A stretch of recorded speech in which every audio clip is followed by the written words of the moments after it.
কাল রাতে কি এমন হয়েছিল যে সকালবেলা আপনি কল টাইমে এলেন না? আদিত্য কাপুর স্যার কি ইনসাল্ট করেছিলেন আপনাকে? না তো। তাহলে আপনি কল টাইমে আসতে চাননি কেন? কাজটা করতে আর ইচ্ছা করছিল না। আপনার জন্য এত ইনভেস্ট করা হয়েছে আর আপনি বলছেন, আচ্ছা এটা কি কোনো মানে প্রফেশনাল অ্যাটিটিউড বলে? আমি তো প্রফেশনাল নই, আর আমি তো নিজে থেকে আপনাদের কাছে যাইনি। আপনারাই আমাকে খুঁজেছেন আর খুঁজে আপনারাই আমার কাছে এসেছেন। ঠিক আছে, কিন্তু ইন ফিউচার আর কখনো এরকম করবেন না।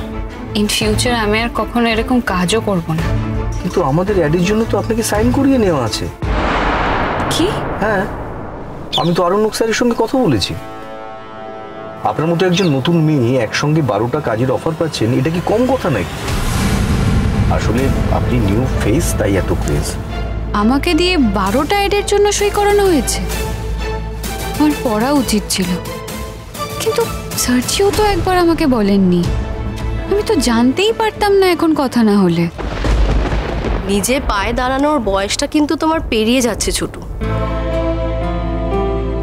হ্যাঁ, তবু নিজে যে এখনো চেষ্টা করছো, এটাই খুব ভালো ব্যাপার। এসো তো, তুই তো মাধবীলতার স্কুলে যেতে পারিস তো। ও তো একটা স্কুলের হেডমিস্ট্রেস, ওর কাছে তো তুই বইয়ের ভালো অর্ডার পেতে পারিস। বলছি মা, মাধবীলতা কে? মাধবীলতা, মাধবী নাম তো শুনেছো, বাবার বন্ধু বারিন ঘোষের মেয়ে। তুমি তো কাল ছিলে না এখানে, সামনে কোনো স্কুলের হেডমিস্ট্রেস।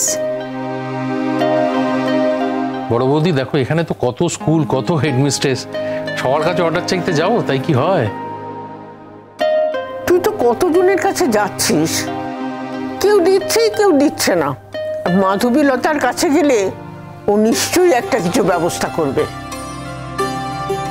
তোর তো সুবিধা হবে, তাই না? তুই হয়তো তাকে দেখিস নে, দেখলেও মনে নেই, তখন খুব ছোট ছিল তো।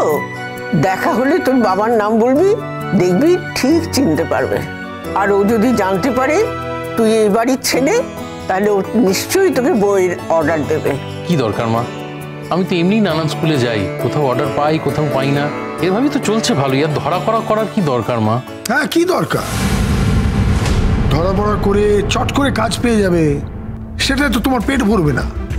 যেখানে তুমি কাজ পাবে না সেখানে তুমি 10 দিন ঘুরে বেড়াবে, তাই না? তা নয় মেজদা, আসলে ব্যাপার হচ্ছে আমি যেখানে যাই সেখানে আমি নিজের পরিচয় যাই, তারা আমায় কাজ দিক বা না দিক আমার পরিচয় দেয়।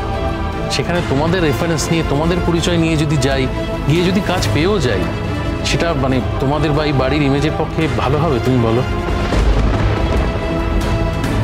বাহ, শুনেও ভালো লাগছে। এতদিনে বুঝলে তনুশ্রী, ওর মনে হয়েছে আমার ইমেজের কথা। বুঝতে পারছো না মেজদা, বুঝতে পারছো না। দেখো, এই যে মাধবীনা কার কথা বলছো, ধরো তার স্কুলে আমি যদি যাইও, গিয়ে তো মানে তোমাদের নাম, বাবার নাম সবটাই বলতে হবে। তখন সে কি ভাববে বলো তো? ভাববে অমিতাভ জেঠুর ছোট ছেলেটা একেবারে অপদার্থ, মানে অমিতাভ জেঠুর নাম করে, বাড়ির নাম করে কাজ চাইতে এসছে। এতে করে তো বাবারও অপমান হবে, তাই না? যদি ওখানে কখনো যাইও আমি নিজের পরিচয় যাব। কাজ করে খাওয়াটা তো কোনো অন্যায় নয় ছোট। কেউ কেউ দাঁড়াতে পারে, কেউ পারে না। তোমার দাদাও তো দাঁড়াতে পারেনি, শুনেছি এই সংসারের জন্যই পারেনি। সে যদি নিজের দিকে তাকাতো, তাহলে কি আজকে এই সংসারটা এই জায়গায় আসতে পারতো? বর্দি, যে রাঁধে সে চুলো বাঁধে, জানো তো। বর্দার হয়তো সেরকম মেধা ছিল না, তাই কিছু করে উঠতে পারিনি। আর তোমার মেজ ঠাকুরপোর মতো বর্দাও যদি মেধাবী হতো, তাহলে তো আজ ওনার আর এই অবস্থা হতো না, তাই না?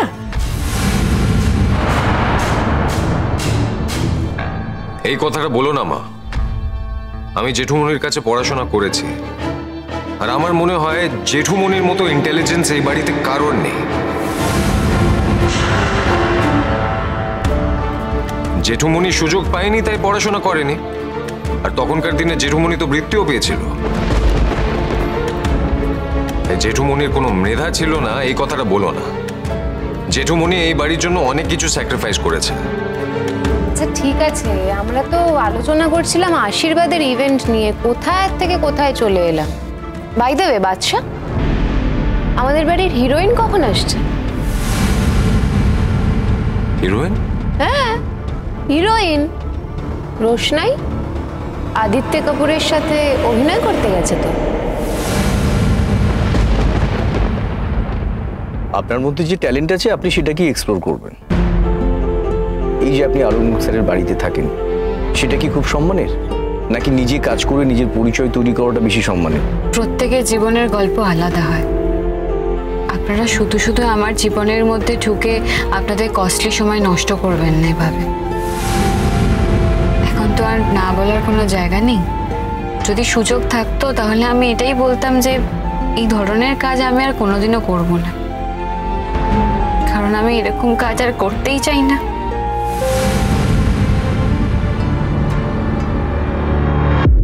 সে আমি কি করে জানবো? যখন কাজ শেষ হবে ঠিক চলে আসবে। ও, আমার তো মনে হচ্ছিল যে তুমি জানো। তাহলে যে কথা হচ্ছিল, রবিবার দিন আমরা সবাই যাচ্ছি, ঠিক আছে তো বুঝি বৌমা? হ্যাঁ মা। মা রোববার কি গো, কোথায় যাব? গরিমার আশীর্বাদ। ভাইপোর বউকে আশীর্বাদ করতে যাবে তো? তুমি তো কাকা, হ্যাঁ যাওয়া তো উচিত। এই রোববারই আশীর্বাদ?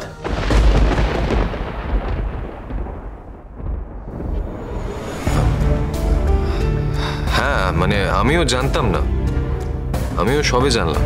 এতটা তাড়াহুড়োর কি ছিল বলো তো? তাড়াহুড়ো মানে? ও মা, একটা মেয়ের সাথে বিয়ে ঠিক হয়ে আছে, বিয়ের দিন এগিয়ে এলো প্রায়, আর বিয়ের আগে যে আচার অনুষ্ঠান থাকে সেগুলো করতে হবে না?